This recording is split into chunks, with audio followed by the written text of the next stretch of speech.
It was 2:08 in the morning. The gymnasium of Nuremberg prison was dead silent, except for the creak of a wooden gallows and the shallow breathing of soldiers forced to witness something they would never forget. A man walked in wearing a black suit. He was calm. He was almost smiling. That man had signed the death warrants of millions. He had turned an entire country into a graveyard. He had lived in a castle while children starved in the streets below. And in 60 seconds he would be hanging from a rope, slowly, agonizingly. For 11 long minutes, his name was Hans Frank. And this is the story of how Hitler's lawyer became the butcher of Poland and how justice finally caught up with him in the most brutal way possible. If you are new here, welcome to War Heroes Time Tales, the channel that brings you the darkest, most powerful, and most truthful stories from the history of war. Hit that subscribe button right now and turn on notifications, because the stories we tell here, you will not find anywhere else. Now, let's go back to where this nightmare began. Hans Michael Frank was born on May 23, 1900, in Karlsruhe, Germany, into a world that still believed in order, law, and civilization. His father was a lawyer. His mother came from a banking family. On the surface, it was a respectable, educated upbringing. But beneath that surface, things cracked early.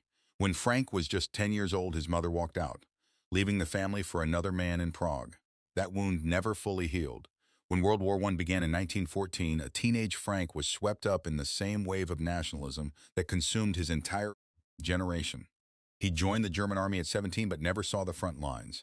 When Germany lost the war in 1918, he was furious, lost, and looking for something, or someone, to blame. He found both in the streets of Munich. After the war, Frank joined the Freikorps, violent paramilitary units made up of veterans who crushed left-wing uprisings with brutal force. He also joined the Thule Society, a secretive occultist group obsessed with German nationalism and racial mythology. It was through these circles that he first encountered the early Nazi movement, the German Workers' Party, which would soon become the NSDAP. He wasn't a brawler. He wasn't a thug. He was a lawyer in training, and that made him far more dangerous. By 1926, Frank had passed his state bar examinations. He was sharp, ambitious, and completely committed to the Nazi cause. Hitler recognized something valuable in him, a man who could weaponize the law itself. By 1929, Hitler appointed Frank as head of the Nazi Party's legal department. Over the next several years, Frank represented the Nazi Party in over 400 legal cases, helping legitimize a movement that many Germans still viewed as dangerous and criminal. A former colleague once pulled Frank aside and warned him, "Political movements that begin in criminal courts will end in criminal courts." Frank laughed it off. He believed he was building the future of Germany. When the Nazis swept into power in January 1933, Frank's career exploded. He became Bavaria's Minister of Justice. He was named Reichsleiter, the second highest political rank in the entire Nazi Party.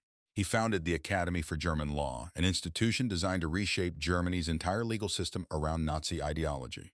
Under Frank's legal philosophy, a judge's job was no longer to protect justice. It was to protect the racial community. Law was no longer a shield for the innocent. It had become a weapon of the state. Then came September 1, 1939. Germany invaded Poland. Within weeks, the country was crushed, divided, and occupied.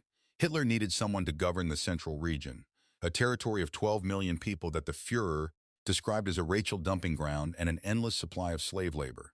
He chose Hans Frank.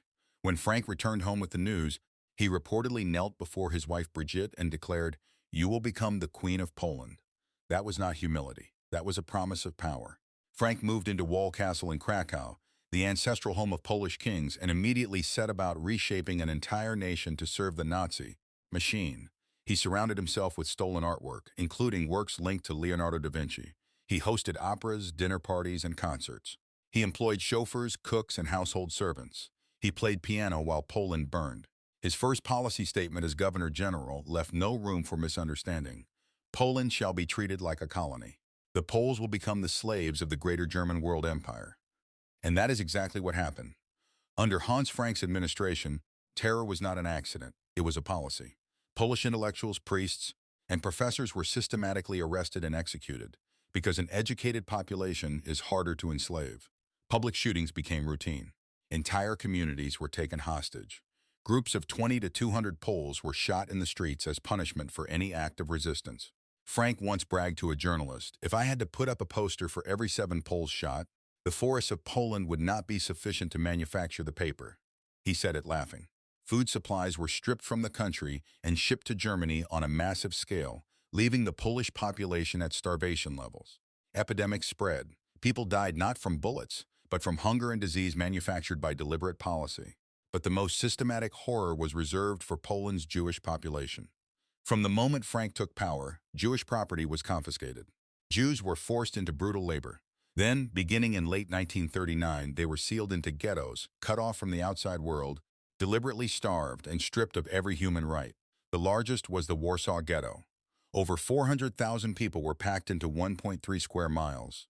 Families of 7 or 8 were forced into single rooms. The average daily food ration for a Jewish person in Warsaw in 1941 was just 184 calories. Barely enough to survive a single hour of hard labor, let alone a full day.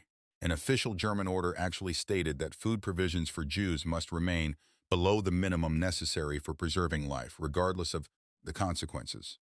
Children begged in the streets. Bodies were collected every morning like trash. Between 1940 and 1942, over 83 some people died in the Warsaw Ghetto from starvation and disease alone, before mass deportations even began. Frank knew every detail.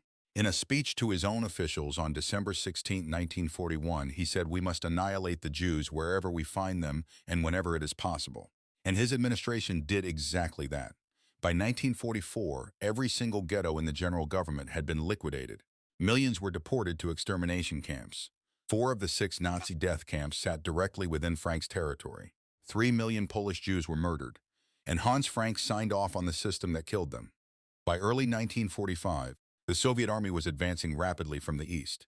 Hans Frank fled Krakow on January 17, 1945, loading 3 trucks with stolen paintings, works attributed to Rembrandt, Raphael, and Da Vinci, along with jewels and valuables looted from the people whose lives his policies had destroyed.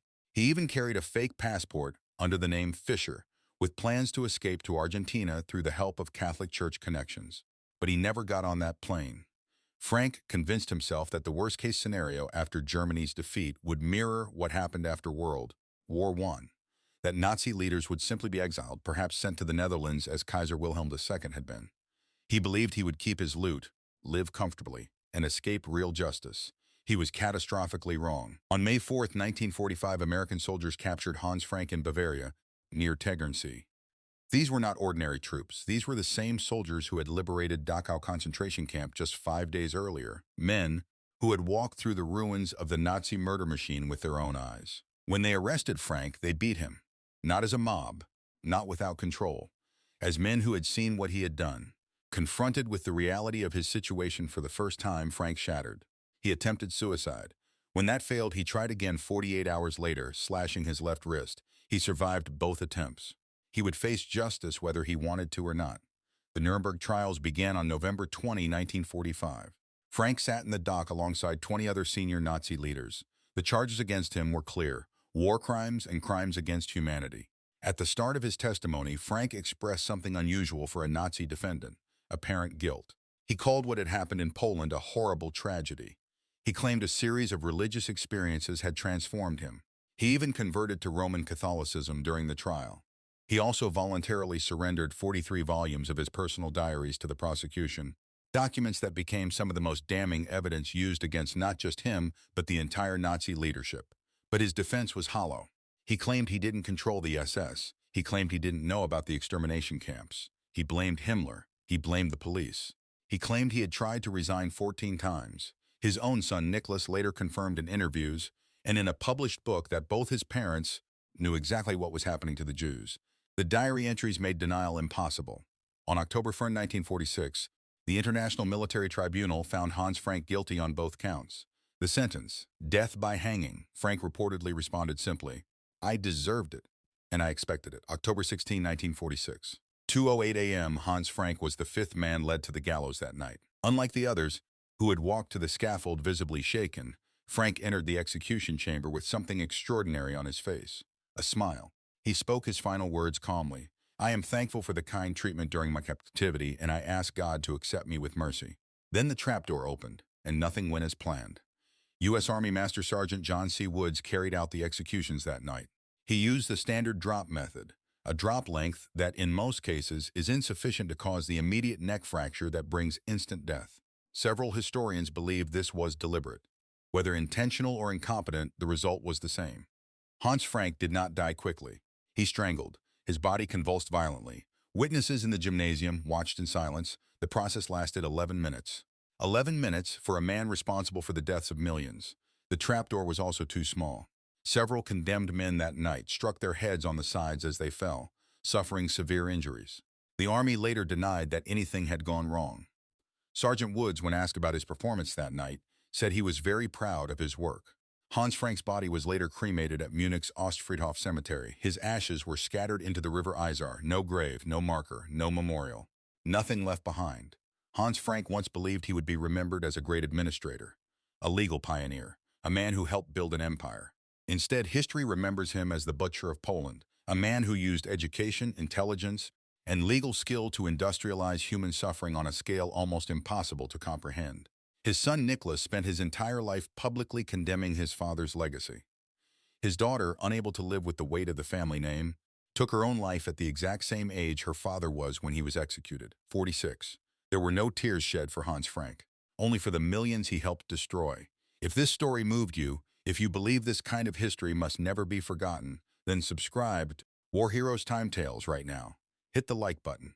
Share this video with someone who needs to know this history, because the moment we forget what human beings are capable of is the moment we risk letting it happen again. We'll see you in the next one.